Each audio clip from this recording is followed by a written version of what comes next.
L'histoire de Jacob, c'est une des plus grandes épopées qu'on puisse trouver. C'est le parcours d'un homme qui commence sa vie dans la ruse, dans la tromperie, mais qui va être emporté dans un voyage de transformation complètement fou vers un destin divin. Son récit, au fond, ça nous force à nous poser des questions sur la nature humaine, puis sur la façon dont de grands projets peuvent s'accomplir à travers des gens profondément imparfaits. C'est que la grosse question qui plane sur toute cette histoire, c'est ça. Est-ce qu'un tricheur peut devenir un héros? C'est tout le paradoxe du personnage de Jacob. On a un homme qui est manipulateur mais qui semble en même temps promis à une destinée grandiose. Comment est-ce qu'on peut réconcilier les deux? Bon, alors on plonge direct dans le sujet. Tout commence avant même la naissance des jumeaux avec une prophétie qui va vraiment mettre la table pour leur rivalité. La parole qui est donnée à leur mère, Rebecca, est renversante. L'aîné servira le plus jeune. Juste ça, cet oracle-là, ça venait complètement bousculer des siècles de tradition sur l'héritage. Et dès le départ, les jumeaux, c'est le jour et la nuit. Ésaü, l'année, c'est le chasseur, le gars de bois, le favori de son père, Isaac. Jacob, lui, est plus tranquille, plus casanier, puis c'est le préféré de sa mère, Rebecca. Et ce favoritisme parental, ça crée une grosse cassure dans la famille. Ça sème les graines d'un conflit qui va durer toute leur vie. Ce moment-là, ça nous en dit long sur la mentalité d'Ésaü. Imaginez la scène. Un jour, il revient de la chasse, il est mort de faim et il lance à Jacob « Je suis sur le point de mourir. À quoi me sert ce droit d'aînesse? » Pour un simple plat de lentilles, il va échanger son héritage. Une position d'honneur, une bénédiction spirituelle immense. Pouf! Ça montre son impulsivité face à l'esprit super calculateur de Jacob. Et ça nous amène à la prochaine étape, qui est encore plus dramatique, la grande tromperie. C'est ici que l'ambition et la ruse de Jacob vont le pousser à poser un geste qui va changer le cours de sa vie, pour toujours. Le plan, qui est orchestré par sa mère Rebecca, faut le faire, là. C'est une tromperie qui fait appel à tous les sens. Étape 1, le goût. Préparer le plat préféré d'Isaac. Étape 2, l'odeur. Jacob doit porter les vêtements d'Ésaü. Étape 3, le toucher. Il se couvre avec des peaux de chèvre pour imiter la pilosité de son frère. Et la dernière étape, la plus cruelle, mentir, les yeux dans les yeux, à son père âgé et aveugle.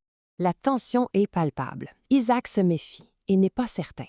Il murmure cette phrase célèbre, « La voix est la voix de Jacob, mais les mains sont les mains d'Ésaü. » Ses sens se contredisent. Mais au final, c'est le toucher qui l'emporte, et malgré ses doutes, il donne à Jacob la puissante bénédiction qui était supposée aller à Ésaü. Le choc.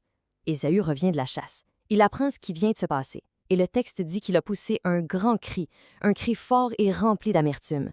Il vient de réaliser qu'il a perdu non seulement son droit d'aînesse, mais maintenant aussi la bénédiction paternelle. Sa détresse est totale. Évidemment, la conséquence de cette trahison, c'est une haine meurtrière. Ésaü se jure à lui-même « Les jours de deuil pour mon père approchent, alors je tuerai mon frère Jacob. » La tromperie vient de faire éclater la famille et Jacob est forcé de fuir pour sauver sa peau. Alors, Jacob s'enfuit. Mais c'est là que son histoire prend une tournure vraiment ironique. On entre dans la section où le trompeur se fait tromper. C'est une longue période de 20 ans d'exil, d'épreuve, où Jacob va finalement goûter à sa propre médecine. En arrivant dans cette terre lointaine, Jacob tombe follement amoureux de sa cousine Rachel. Il fait un deal avec son oncle, Laban. Il va travailler pour lui pendant 7 ans et en échange, il pourra marier Rachel. C'est une longue période, mais son travail est motivé par un amour sincère et profond. Mais le soir du mariage, c'est l'arroseur arrosé, mais de la pire façon. Dans le noir, Laban échange ses filles et il donne à Jacob son aînée, Léa, au lieu de Rachel. C'est fou de penser, hein? Lui qui a trompé son père aveugle se fait maintenant avoir par l'obscurité. L'ironie est juste incroyable. Le lendemain matin, Jacob, enragé, confronte Laban et lui demande « Pourquoi m'as-tu trompé ?» Ses propres paroles, celles qu'Ésaü aurait pu crier, lui reviennent en pleine face. Le trompeur a vraiment connu le sort du trompé. Fait que Jacob est pogné. Il doit travailler 7 autres années pour enfin pouvoir épouser Rachel. Au total, il va servir son oncle Laban pendant 20 longues années, pris dans un engrenage de servitude et de rivalité familiale entre les deux sœurs qui sont maintenant ses deux épouses. Bon, 20 ans plus tard, Jacob décide enfin de retourner chez lui. Mais pour ça, il doit faire face à sa plus grande peur, retrouver son frère Ésaü. Et c'est là qu'on arrive vraiment au cœur, au point culminant de son histoire, la nuit où tout a changé, la nuit où il a lutté avec Dieu. La veille de revoir Ésaü, Jacob prend une décision étrange. Il fait traverser sa famille et tous ses biens d'un côté du ruisseau Jabbok et lui, il reste derrière. Le texte dit alors une phrase toute simple mais super intense.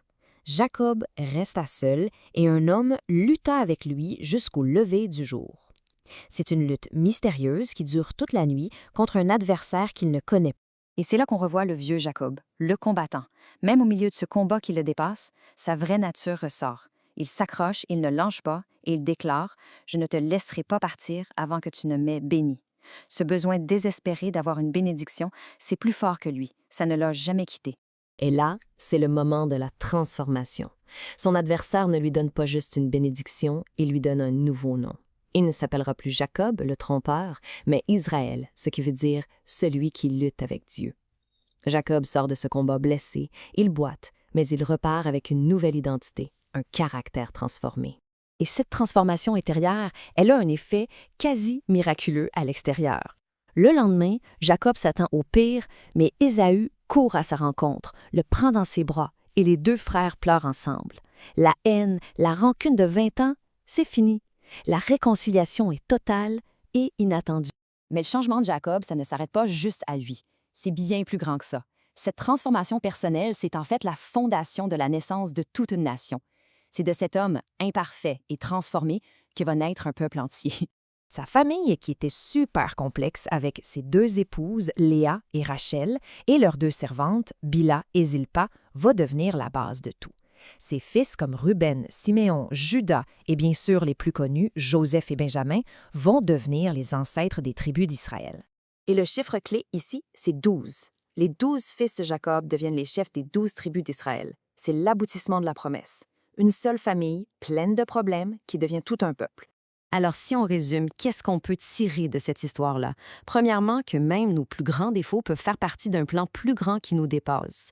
Deuxièmement, que les conséquences de nos gestes, bons ou mauvais, finissent souvent par nous rattraper. On voit aussi que la vraie transformation, mais ça passe souvent par la lutte, par l'épreuve.